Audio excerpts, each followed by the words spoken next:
जय हिंद दोस्तों। हिस्ट्री में लास्ट के लेक्चर में हमने क्लास 8th एनसीईआरटी का chapter 2 from trade to territory को कवर किया था और काफ़ी कुछ हमने देखा कि किस तरह से कंपनी पावर को स्टैब्लिश करती है और इसी के तहत हमने बहुत सारी बातें की लास्ट के 2 पार्ट्स में और ये आज हमारा तीसरा पार्ट होगा और इसके बाद ये चैप्टर कंप्लीट हो जाएगा। ये चैप्टर काफ़ी इंपॉर्टेंट है, काफ़ी सारे क्वेश्चन पूछे गए हैं। ईस्ट इंडिया कंपनी की बात करता है, किस तरह से जागीरदारी क्राइसिस देखने को मिली मुगल एम्पायर में, इसके बाद ट्रेड किस तरह से आया, ट्रेड के कारण किस तरह से बैटल्स देखने को मिले बहुत तरह के, प्लासी के युद्ध की हमने बात की, जिसके बाद से फॉर्मल फाउंडेशन स्थापित कर दी जाती है ईस्ट इंडिया कंपनी के द्वारा। इसके बाद हमने बात की कि क्या क्या सर्कमस्टेंसेस बनी जो बंगाल के नवाब को हटाया गया मुगल्स के जो कंपनीज के द्वारा।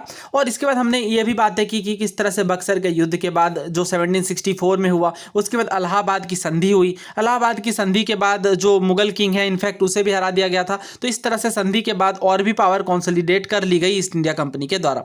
और इसके बाद हमने समझा कि क्लाइव किस तरह से यहाँ से काफ़ी सारा धन लेकर के जाता है और इसके बाद किस तरह से अपने आप को देखता है। नाउ आज के लेक्चर में हम लोग बात करेंगे टीपू सुल्तान के विषय में और इसके बाद हमारा टॉपिक जो होगा इसे हम लोग बहुत डिटेल में कवर करेंगे। इसके बाद मराठास के विषय में देखेंगे और इस तरह से हमारे चैप्टर एंड होगा। लेकिन उससे पहले डॉक्ट्रिन ऑफ लेफ्ट पर भी बात करेंगे, वेरी इंपॉर्टेंट, बहुत बार क्वेश्चन पूछा गया इससे भी।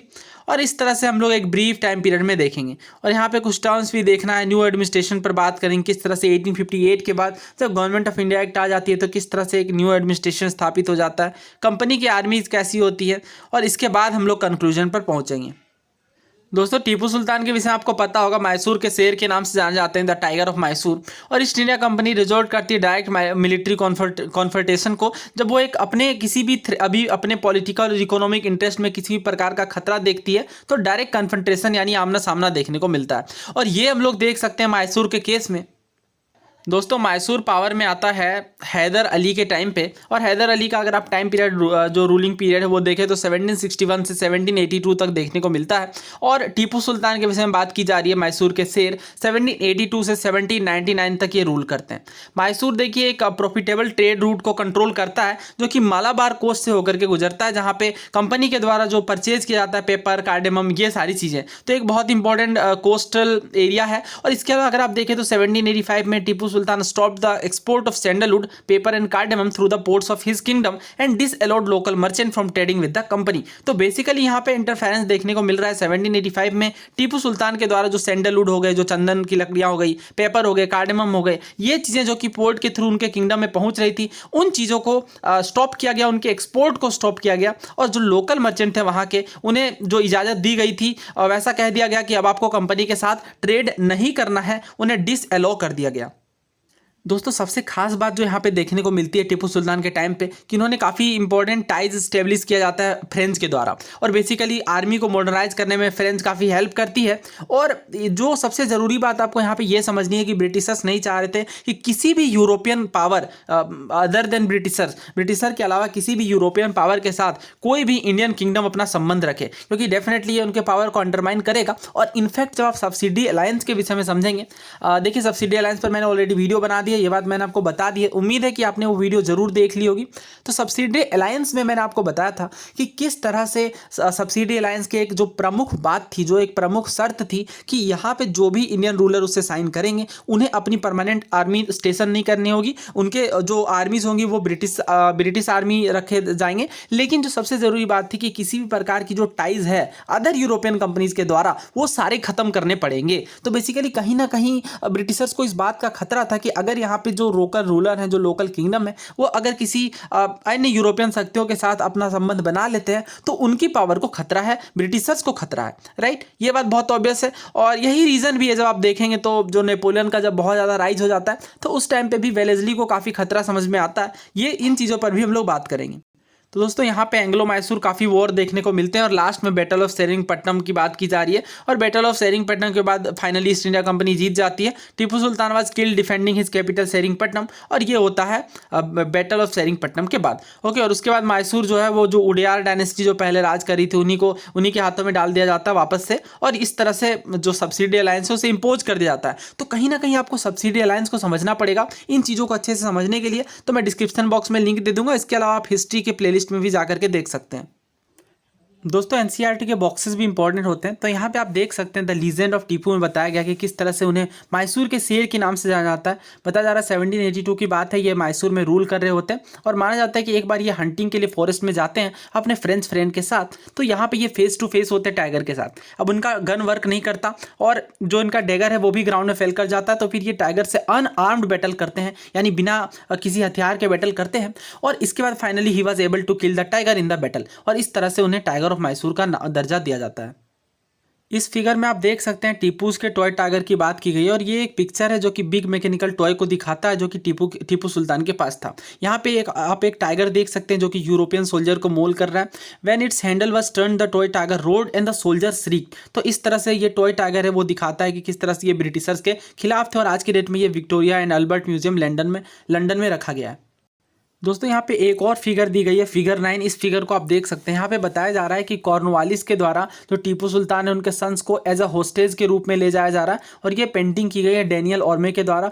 और देखिए इस पेंटिंग में दिखाया गया कि किस तरह से ईस्ट इंडिया कंपनी की जो फोर्सेज है वो हैदर अली और टीपू सुल्तान को सेवरल बैटल में हरा देती है। इसके बाद 1792 में combined forces Maratha Nizam of Hyderabad के द्वारा और कंपनी के द्वारा जब अटैक किया जाता है तो यहाँ पे टीपू सुल्तान फोर्स्ड किया जाता है इन्हें एक ट्रीटी साइन करने के लिए और इसके बाद इनके 2 सन्स को हॉस्टेज के रूप में ले जाया जाता है। दोस्तों यहाँ पे तो टीपू सुल्तान और मैसूर के साथ इतनी ही बातें दी गई हैं, बट इतनी बातें इनफ नहीं है और डेफिनेटली अगर हम लोग पढ़ रहे हैं तो डिटेल में पढ़ना चाहिए क्योंकि अभी हम लोग जब प्रीवियस ईयर क्वेश्चन करेंगे 20 से ज़्यादा प्रीवियस ईयर क्वेश्चन इसी टॉपिक से आए हैं तो देखेंगे हम लोग कि कौन कौन सी बातें हमारे लिए महत्वपूर्ण हैं जिससे जानना हमारे लिए काफ़ी आवश्यक है। दोस्तों यहाँ पे हम लोग स्पेक्ट्रम से इस चीज़ को अच्छे से कवर कर लेते हैं। तो देखिए उडयार या फिर मैसूर डायनेस्टी की बात की जा रही है। तालीकोटा का युद्ध आपको ये ध्यान रखना है, अभी रिसेंटली सीएपीएफ में पूछा गया ये। ओके, तो इंपॉर्टेंट ये है तालीकोटा का युद्ध 1565 में ये लड़ा गया। इसका एक अन्य नाम पूछा गया था, तो इसका एक अन्य नाम क्या है? राक्षस टांगड़ी का युद्ध। ओके, इंपॉर्टेंट है, एनसीईआरटी में है, थीम्स वाली एनसीईआरटी में। तो इससे जो ग्रेट किंगडम था विजयनगर का उसे एक डेथ ब्लो मिलता है और इसके बाद विजयनगर की किंगडम आप कह सकते हैं हाशिए में पहुंच जाती है और इसके बाद बहुत सारे स्मॉल किंगडम इमर्ज करती है इसके रेमनेंट्स में। जैसे अगर आप देखें तो 1612 में एक हिंदू किंगडम इमर्ज करती है उडयार के द्वारा और ये जो इमरजेंस है ये मैसूर के रीजन में देखने को मिलता है। और यहाँ पे चिक्का कृष्णाराज उडयार की बात की जा रही है, उडयार सेकेंड की, जो कि 1734 से 1766 तक रूल करते हैं। और 18वीं सेंचुरी के सेकेंड हाफ में मैसूर एक बहुत मजबूत पावर के रूप में उभरता है हैदर अली के नेतृत्व में और इसके बाद इनके जो बेटे हैं टीपू सुल्तान उसके द्वारा ये काफ़ी पावरफुल बनता है और इंग्लिश को कहीं ना कहीं लगने लगता है कि ये हमारे पॉलिटिकल और कमर्शियल इंटरेस्ट में खतरा है और इस वजह से ये मैसूर के साथ टसल में आते हैं। और यहाँ पे अगर आप देखें तो राइज ऑफ हैदर अली के बारे में बताया जा रहा है कि 18वीं सेंचुरी में जो 2 ब्रदर होते हैं, बात की जा रही है नंजराज और देवराज की, और ये जो चिक्का कृष्णराज की भी हमने बात की उडयार की, इन्हें एक कठपुतली की तरह बनाया जाता है, एक मेयर पपेट की बात की जा रही है। और हैदर अली के बारे में बताया जा रहा है कि 1721 में किसी ऑब्सक्योर फैमिली में इनका जन्म होता है और इसके बाद ये हॉर्समैन के रूप में अपने करियर की शुरुआत करते हैं।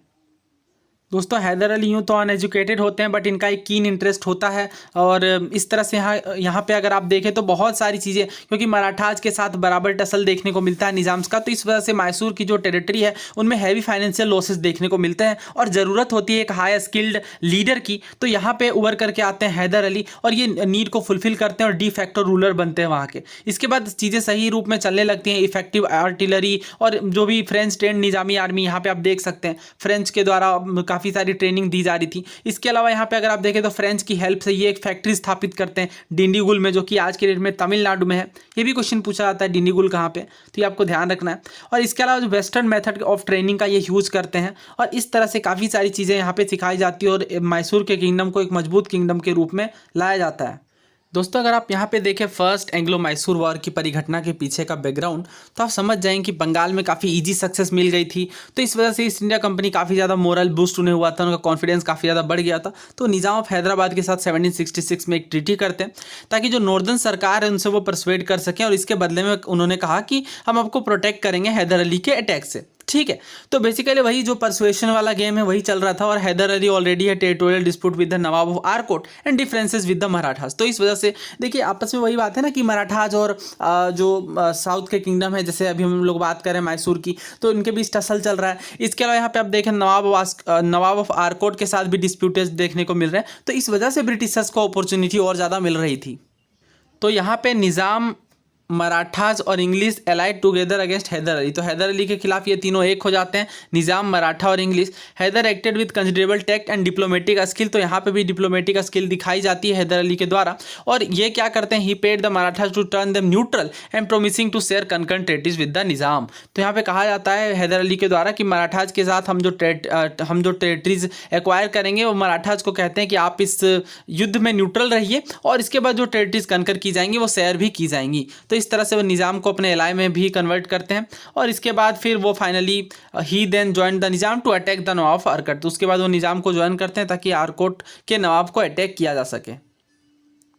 तो दोस्तों यहाँ पे अगर आप देखें तो फर्स्ट एंग्लो मैसूर वार में क्या होता है कि 1-1.5 सालों तक बिना कोई कंक्लूजन के ये चलता है और उसके बाद फाइनली अपनी स्ट्रैटेजी को बदलते हैं हैदर अली और अचानक से मद्रास के गेटेज में ही अपीयर करते हैं। तो कंप्लीट काओस फैल जाता है और इस तरह से Madras forcing the English to conclude a very humiliating treaty. तो यहाँ पे एक बहुत ही अपमानजनक ट्रीटी साइन की जाती है क्योंकि ऑफकोर्स यहाँ पे इंग्लिश तो जीतने से रहे था, इस वजह से यहाँ पे ट्रीटी साइन की जाती है हैदर अली के साथ 1769 में, जिसे ट्रीटी ऑफ मद्रास कहते हैं, राइट। और इसके बाद क्या होता है कि एक्सचेंज ऑफ प्रिजनर्स होते हैं, यानी जो भी एक दूसरे के द्वारा जो बंदी बनाए गए हैं एक दूसरे के प्रिजनर्स वो एक्सचेंज किए जाते हैं और म्यूचुअल रेस्टिट्यूशन की बात की जाती है। और इस तरह से Hyder Ali was promise the help of the English in case he was attack by any other power. तो यहाँ पे इंग्लिश के द्वारा प्रोमिस की जाती है हैदर अली को कि अगर आपको कोई दूसरा पावर अटैक करता है देन वी विल प्रोटेक्ट, ऐसा कहना होता है इंग्लिशर्स का। ट्रीटी ऑफ मद्रास की मुख्य बात यही होती है। लेकिन जैसा कि इंग्लिश अपने बात पे पक्के नहीं होते, अक्सर ही देखा आ रहा है इतिहास में, तो यहाँ पे आप देख सकते हैं Hyder Ali accuse the English of breach of faith and non observance of the treaty of Madras when in 1771 he was attack by the Marathas. तो जब मराठास के द्वारा अटैक किया जाता है यहाँ पे अगर आप देखें मैसूर में, तो हैदर अली फिर एक्यूज करते हैं इंग्लिश को कि आपने जो बात की थी ट्रीटी ऑफ मद्रास के अंदर उससे आपने ब्रीच किया है, उसके नियमों का आपने उल्लंघन किया है। और इसके बाद से फिर यहाँ पर यह युद्ध की शुरुआत होती है। और भी रीज़न होते हैं डेफिनेटली, जैसे अगर यहाँ पे आप देखें तो हैदर अली को लगने लगता है कि definitely French are more helpful than English. और इसके अलावा यहाँ पे देखें हैदर अली की जो फ्रेंडशिप होती है फ्रेंच के साथ वो भी इंग्लिश के लिए एक सिरदर्द बन जाती है। यहाँ से दोबारा इसी तरह की ट्रीटीज देखने को मिलती है। सेकंड एंग्लो मैसूर वार में भी हैदर अली जो है वो एंटी इंग्लिश अलायंस साइन करते हैं मराठास के साथ और निज़ाम के साथ। और इसके बाद कर्नाटिक में अटैक किया जाता है, he followed it by an attack in the Carnatic. उसके बाद आरकोट ये कैप्चर करते हैं और इंग्लिश आर्मी को हराते हैं। उस टाइम पे कर्नल बेली नेतृत्व कर रही होती है इंग्लिश ईस्ट इंडिया कंपनी का। और इसके बाद जो इंग्लिश है under sir Eyre could detach both the Marathas and Nizam from Hyder side. इसके बाद ये कामयाब होते हैं हैदर के साइड से मराठाज और निज़ाम को अलग करने में। लेकिन यहाँ पे जो अनडेटर्ड हैदर हैं वो इंग्लिश को काफ़ी बोल्डली फेस करते हैं। उसके बाद only to suffer a defeat at Porto Novo. Porto Novo में यहाँ पे डिफीट का सामना करना पड़ता है नवंबर 71 में, लेकिन वो फिर से अपने फोर्सेज को रिग्रुप करते हैं और इसके बाद ये वापस इंग्लिश को हराते हैं। तो इसके बाद ट्रीटी ऑफ मैंगलोर यहाँ पे देखने को मिलती है और इस तरह से हैदर अली की डेथ भी हो जाती है 1782 में। इसके बाद जो इनके बेटे हैं टीपू सुल्तान वो इनके कामों को आगे बढ़ाते हैं। दोस्तों अगर थर्ड एंग्लो मैसूर वॉर के शुरुआत की बात करें तो यहाँ पे टीपू सुल्तान और ट्रेवनकोर के राजा के द्वारा एक डिस्प्यूट शुरू होता है। ट्रेवनकोर जो है वो जलाकोटल और कैनेनोर को परचेज करते हैं डच से कोचीन स्टेट में। इसके बाद कोचीन जैसा कि टीपू की फ्यूडेटरी होती है, तो इसके बाद इन्हें लगता है कि जो ट्रेवनकोर ने जो एक्ट किया वो वायलेशन है इनके सोवरेन राइट्स का। और इस वजह से 1790 में Tipu declare war against Travancore for the restoration of his right. अपने राइट के वापस से रीएस्टोरेशन के लिए ये ट्रेवनकोर के खिलाफ युद्ध करते हैं टीपू सुल्तान। दोस्तों लेकिन अक्सर जैसा कि देखा जाता आ रहा है कि जो ब्रिटिशर्स हैं वो अक्सर क्या करते हैं कि अगर जब कोई दो किंगडम के बीच युद्ध होता है तो कमज़ोर वाले के साइड में आ जाते हैं ताकि मजबूत वाले को हराया जा सके, राइट। तो ऐसा ही यहाँ पे भी देखा गया, English siding with the Travancore attack Tipu. तो ट्रेवनकोर के साथ आ जाते हैं इंग्लिश और अटैक करते हैं टीपू को। और 1790 में Tipu defeated the English under general meadows. तो टीपू सुल्तान यहाँ पे हरा देते हैं इंग्लिश को जनरल मीडोज के नेतृत्व में जो युद्ध लड़ा जाता है उसमें। और 1791 में कॉर्नवालिस अपने लीडरशिप को हाथों में लेते हैं और एक लार्ज आर्मी को लेकर के आम्बूर की तरफ रुक करते हैं एंड वेलोर टू बेंगलोर। और इस तरह से सेरिंगपट्टनम पहुंचते हैं। और सेरिंगपट्टनम में क्या देखने को मिलता है, Coimbatore fell to them but they lost it again and at last with the support of Marathas and Nizam the English attack Seringapatam for the second time. तो अब की बार यहाँ पे मराठा और निजाम की हेल्प लेकर के अटैक किया जाता है सेरिंगपट्टनम को सेकंड टाइम में। यहाँ पे तो बहुत सीरियस ऑपोजिशन दिखाई देती है, बट फिर भी आप कह सकते हैं कि कहीं ना कहीं हार का सामना करना पड़ता है, had to pay heavily under the treaty of Seringapatam. और जो ट्रीटी ऑफ सेरिंगपट्टनम होता है यहाँ 1792 में, यहाँ पे आप देख सकते हैं जैसे कि उस इमेज में भी हमने देखा कि जो दो सन्स होते हैं टीपू के, उन्हें होस्टेज बना करके वेलेस्ली के द्वारा ले जाया जाता है। तो यही बात यहाँ पे देखने को मिल रही है। और काफ़ी सारा एरिया, इनफैक्ट अगर आप देखें nearly half of the Mysorean territory was taken by the victors, यानी विक्टर्स यहाँ पे ईस्ट इंडिया कंपनी, इंग्लिश की बात की जा रही है। और बारामाल, डिंडीगुल, मालाबार ये सब इंग्लिश के पास चले जाते हैं। While the Maratha got the region surrounding the Tungabhadra and its tributaries, तो तुंगभद्रा नदियों के आसपास वाला रीजन मराठास के हाथों में रहता है। 3 करोड़ रुपीज़ भी यहाँ पे एज अ वॉर इंडेमनिटी ली जाती है। और इस तरह से काफ़ी सारा यहाँ पे आप देख सकते हैं। while the rest was to given in installment for which Tipu two son were taken as hostage by the English. तो इस चीज़ पर हमने बात भी की और इमेज भी हमने देखा है एनसीईआरटी में। यहाँ पे आप व्यू भी पढ़ सकते हैं। We have crippled our economy enemy effectively without making our friends too formidable, ये कॉर्नवालिस का कहना था, यानी हमने अपनी एनिमी को कमज़ोर कर दिया, क्रिपल कर दिया, बिना अपने फ्रेंड्स को मजबूत बनाए। ठीक है, इस तरह की बातें देखने को दोस्तों। लेकिन यहाँ पे युद्ध नहीं थमता और एक और फोर्थ एंग्लो मैसूर वॉर देखने को मिलता है। बैकग्राउंड उसी तरह का होता है। 1792 से लेकर जो 1799 वाला जो पीरियड है वो लॉसेज को रिकूप करने में लग जाता है और सारे जो जितने भी टर्म्स रखे गए थे इंग्लिश के द्वारा वो सारे फुलफिल कर लिए जाते हैं और इनके सन्स को रिलीज कर दिया जाता है। और 1796 में when the Hindu ruler of Wodeyar dynasty died, Tipu refuse to place Wodeyar minor son on the throne and declared himself Sultan. Okay, तो यहाँ पे इन्हें खुद के द्वारा सुल्तान डिक्लेयर कर दिया जाता है। He also decided to avenge his humiliating defeat, तो ये जो डिफीट ह्यूमिलेटिंग थी, जो बहुत अपमानजनक थी, और जो सेरिंगपट्टनम के द्वारा जो टेरिटरीज के टर्म पुट किए गए थे,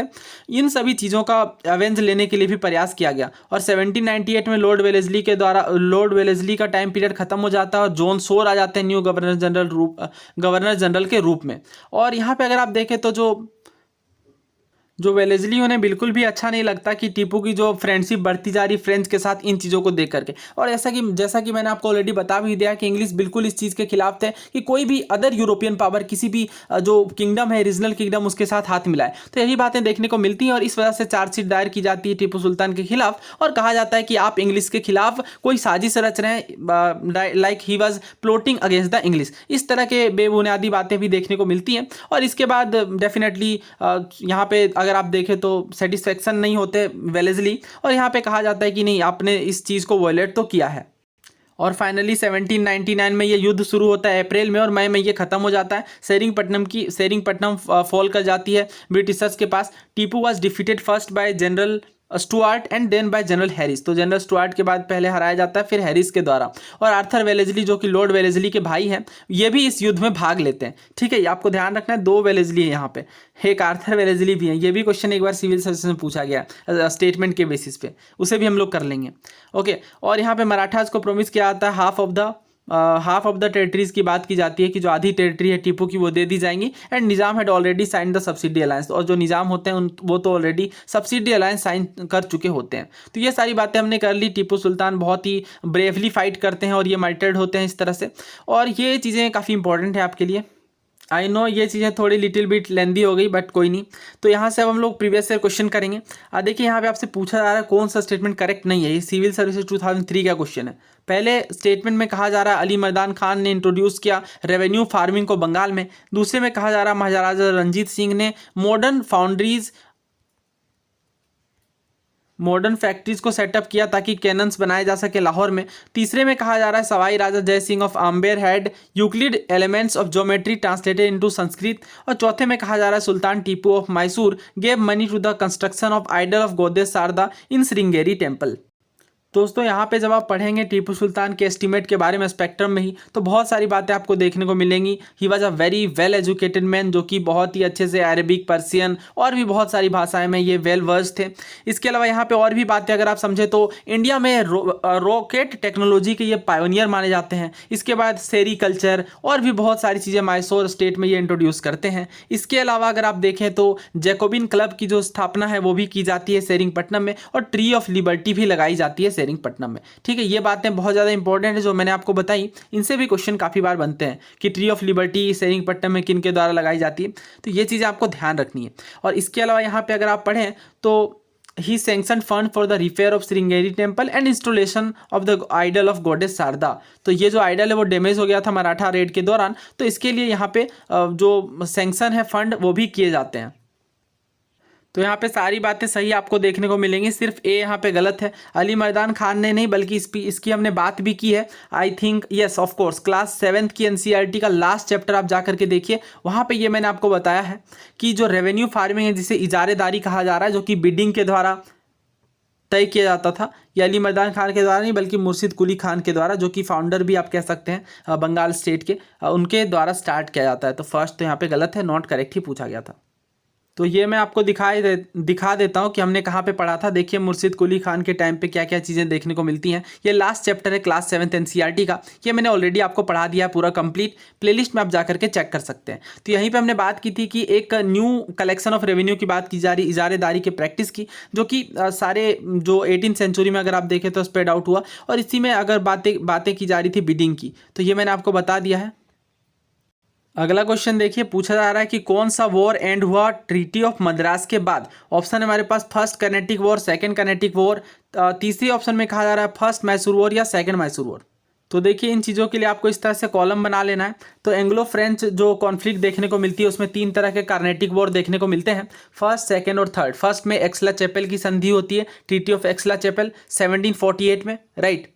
और इंडियन आर्मी की वीकर पोजीशन के बारे में बात की जा रही है। और यहाँ पे अगर आप सेकंड में देखें तो इंडियन की इंक्लाइन बन जाते हैं। और थर्ड कैनेटिक वॉर में बैटल ऑफ वॉन्डीवोस देखने को मिलता है 1760 में। ओके, ये किनके बीच होगा? इंग्लिश और फ्रेंच के बीच। ये आपको ध्यान रखना है, क्वेश्चन बड़े सारे बनते हैं इनसे। ये सब तो खैर हम लोग देखेंगे ही जब ईस्ट इंडिया कंपनी के बारे में और भी डिटेल में हम लोग करेंगे। और इसके बाद पीस ऑफ पेरिस की संधि होती है। इसके बाद अगर हम लोग एंग्लो मैसूर वॉर के बारे में देखें तो एंग्लो मैसूर वॉर में पहला देखने को मिलेगा first second third fourth. Okay, पहले वाले में मद्रास में, दूसरा मैंगलोर, तीसरा सेरिंगपट्टम। तो आप यहाँ पे कोई भी निमोनिक बना सकते हैं, मेड मैंगो ऑफ सेरिंगपट्टम, ऐसे करके शुरू के लेटर लेकर के कोई भी आप ट्रिक बना सकते हैं, कोई भी आप निमोनिक यहाँ पे यूज कर सकते हैं। ठीक है, तो ये आपको ध्यान रखने के लिए, क्योंकि फर्स्ट वाले में देखिए मद्रास की बात की जा रही, सेकंड में मैंगलोर और थर्ड में सेरिंगपट्टनम, और फोर्थ वाले में डेफिनेटली ट्रीटी नहीं होगी। ओके, क्योंकि 1799 में ही मार्टर्ड हो जाते हैं टीपू सुल्तान। तो ये फर्स्ट सेकंड थर्ड फोर्थ हमने देखा।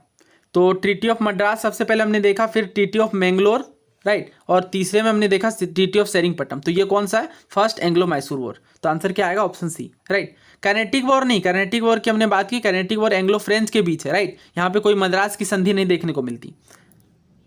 अगला क्वेश्चन देखिए, पूछा जा रहा है जो वॉन्डीवोस का युद्ध है 1760 में, वो ब्रिटिशर्स और किन के बीच लड़ा गया। तो हमने देखा कि ये क्या है? कैनेटिक वॉर है, और कैनेटिक वॉर एंग्लो फ्रेंच के बीच के टसल को दिखाते हैं। तो आंसर क्या आएगा? हमारा ऑप्शन ए। इस क्वेश्चन को देखिए, पूछा जा रहा है जो सेरिंगपट्टम की संधि है वो किसके साथ, किसके एंड से एसोसिएटेड है, राइट। तो तीसरे एंग्लो मैसूर वॉर के एंड में 1792 में देखने को मिलता है, राइट। कौन सी ट्रीटी ऑफ सेरिंगपट्टम, जिसकी हमने बात की थी कि काफ़ी सारा पैसा यहाँ पे देना पड़ता है टीपू सुल्तान को, और जो इनके सन है उसे होस्टेज के रूप में वेलेस्ली के द्वारा ले जाया जाता है। आंसर आएगा ऑप्शन सी। अगला क्वेश्चन देखिए, पूछा जा रहा है किनके द्वारा मॉडर्न आर्मरी डिंडीगुल में स्थापित की गई 1755 में। तो ये तो हमें पता है, ये सबसे शुरू में ही हमने पढ़ा, हैदर अली के द्वारा। नेक्स्ट क्वेश्चन देखिए, सिविल सर्विसेज का है। पूछा जा रहा है किस रूलर के द्वारा एम्बेसी स्थापित की गई फॉरेन कंट्रीज में मॉडर्न लाइन्स के बेसिस पे। तो हमने देखा ये ऑलरेडी, चाहे वो जैकोबिन क्लब हो या और भी तमाम तरह की बातें हो, टीपू सुल्तान से ही एसोसिएटेड है। इस क्वेश्चन को देखिए, पूछा जा रहा है with whom help Hyder Ali established modern armoury. Armoury का मतलब क्या होता है? वैसी जगह जहाँ पे आर्मरी की सामानें जैसे होते हैं ना, जो हथियार वगैरह वो बनाए जाते हैं। तो डिंडीगुल में 1755 में। तो ये तो हमने बहुत बार देख लिया ना। इसका आंसर क्या है? फ्रेंच एक्सपर्ट के द्वारा, क्योंकि फ्रेंच की हेल्प लेकर के बनाई जाती है। ये सवाल सीडीएस 2002 का है। पूछा जा रहा है करेक्टली मैच पेयर बताना। ओके, इनकरेक्टली नहीं, करेक्टली। प्लासी का युद्ध हेस्टिंग के टाइम पे नहीं, क्लाइव के टाइम पे हुआ है, राइट। और बक्सर का युद्ध टॉमस मुनरो के टाइम पे। परमानेंट सेटलमेंट कॉर्नवालिस, हाँ ये सही है। सती का प्रोहिबिशन नहीं, वेलेस्ली नहीं, किसके टाइम पे हुआ? बेंटिक के टाइम पे। लोकल सेल्फ गवर्नमेंट तो रिपन के टाइम पे हुआ है ना, रिपन द गुड। तो आंसर क्या निकल के आएगा? Option B. अगला क्वेश्चन देखिए, सीडीएस 2012 का है। पूछा जा रहा है किस गवर्नर जनरल ने ट्रिपल अलायंस फॉर्म किया टीपू सुल्तान के अगेंस्ट। तो ट्रिपल अलायंस, जैसा कि हमने बात कि इंग्लिश जब ट्रेवनकोर का साथ देते हैं, टीपू को अटैक करते हैं, उसके बाद यहाँ पे आप देखें तो जनरल मीडोज के द्वारा टीपू सुल्तान के द्वारा हराया जाता है जनरल मीडोज को। इसके बाद कॉर्नवालिस लीडरशिप को अपने हाथों में लेते हैं। और यहाँ पे अगर आप देखें तो कॉर्नवालिस के द्वारा क्या किया जाता है? मराठाज और निज़ाम को अपने हाथों में ले जाता है, और यहाँ से आपको ट्री पार्टेड देखने को मिलेगा। और इसके बाद ये क्या करते हैं? इंग्लिश को अटैक करते हैं, राइट। तो इस तरह से कॉर्नवालिस के टाइम पे ये देखने को मिलता है। तो ट्रिपल अलायंस किसके टाइम पे हुआ? थर्ड एंग्लो मैसूर वॉर के टाइम पे, राइट, कॉर्नवालिस के द्वारा। आंसर क्या आएगा? Option B. तो इस तरह से चीज़ें करनी पड़ती हैं। जब आप प्रीवियस ईयर क्वेश्चन कर लेंगे आप खुद समझेंगे, अच्छा इस पैटर्न पे क्वेश्चन पूछा जा रहा है। अब यहाँ पे डायरेक्टली ट्रिपल अलायंस वर्ड का जिक्र नहीं है ना, लेकिन अगर आप समझ पाएँ कि अच्छा यहाँ पे 3 पावर मिल करके अटैक करें इसलिए ये ट्रिपल अलायंस है, ठीक है, तो ये होती है रीडिंग बिटवीन द लाइन्स। अगला क्वेश्चन देखिए, पूछा जा रहा है Sultan Tipu died fighting the English forces under. तो हमें पता है ये वेलेस्ली, ओके, 1799 में हमने देखा कि किस तरह से लॉर्ड वेलेस्ली उसका भाई आर्थर वेलेस्ली दोनों आ जाते हैं यहाँ पे, तो आंसर बी आएगा। फिर अगला क्वेश्चन देखिए, ये कौन सा क्वेश्चन, अच्छा सेम क्वेश्चन ना, ये CAPF में पूछा गया है, ये IES में पूछा गया, राइट। तो इसका आंसर क्या निकल के आएगा? Tipu Sultan died fighting the English forces under Wellesley. तो क्वेश्चन बहुत ज़्यादा रिपीट करते हैं, तो आपने क्वेश्चन का नेचर देखा किस तरह का क्वेश्चन था, और इतने क्वेश्चन करने के बाद आपको कॉन्फिडेंस भी आ गया होगा कि अच्छा इस तरह से क्वेश्चन पूछे जा रहे हैं इस टॉपिक पर। और किसी भी चीज़ को हम लोग कवर करेंगे तो बहुत होलिस्टिकली कवर करेंगे, क्योंकि बार बार ना ही वीडियोज़ बनाना पॉसिबल है एक ही टॉपिक को लेकर के, और बार बार आपके लिए ये बेनिफिशियल भी नहीं होगा आप एक ही चीज़ को बार बार पढ़ें, राइट। तो एक बार जब भी आप पढ़ें अच्छे से नोट्स बनाएं ताकि बार बार उसी को रिवाइज किया जा सके। कहने का मतलब ये है बार बार तो आपको पढ़ना ही है, तभी तो चीज़ें याद रहेंगी, बट अलग अलग सोर्सेज नहीं फॉलो करने एक ही चीज़ के लिए, ठीक है। तो ये सही रास्ता आपको प्रीवियस ईयर क्वेश्चन दिखाएगा। उम्मीद है आपको ये वीडियो पसंद आई होगी। वीडियो पसंद आई तो अपने दोस्तों के साथ शेयर करें, और इसी तरह से हम लोग आगे की चीज़ें भी कवर करेंगे। और अगर आपका कोई सुझाव या राय है तो आप कमेंट बॉक्स में लिख सकते हैं। Thank you so much.